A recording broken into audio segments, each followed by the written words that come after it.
This is a quick guide on how to use Sparx for your revision. All you need to do is go to sparxmaths.uk, search for Ralph Thorsby School, and then type in the username and password that your teacher has given you.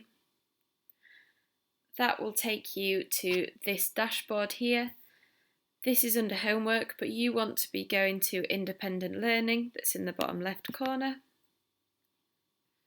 Now, first things first, make sure that your curriculum level is correct. So at the moment, mine's on Key Stage 3, so we want to change that to GCSE.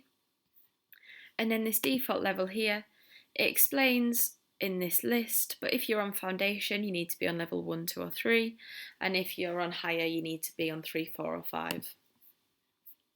Now there's thousands of topics to see here, but what Sparx have helpfully done is mapped each topic that is going to come up on the papers as given in the advanced information to one of the codes on their website.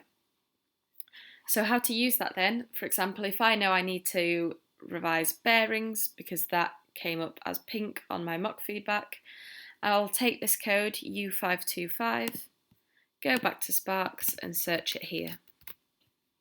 If I click here, I can see I've got loads of questions to practice on bearings. Now, before I start, one of the key things that you need to know is different to Hegarty is that you won't get the questions fully correct in Sparx if you're not writing down your working out and your answers as you go. So I'll show you how they assess that. So they use Bookwork codes here. So that just means when you get your notepad out to complete these questions, make sure as you start every question, you're writing this Bookwork code.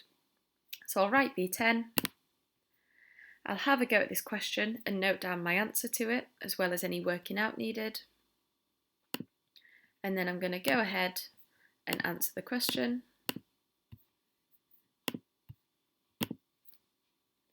And I've got it correct. So I can continue through these questions here. At some point you'll have a random bookwork check, so they'll ask you for one of the codes from a given answer, just to make sure that you're keeping up with that working out. Now, if I was to go to one of these harder questions down here, once I've completed the other ones, and I get to the point where I'm actually finding this tricky, I can't remember how to do this, every question has a video attached to it, which models a very similar question. So that should help you answer the one that you're given.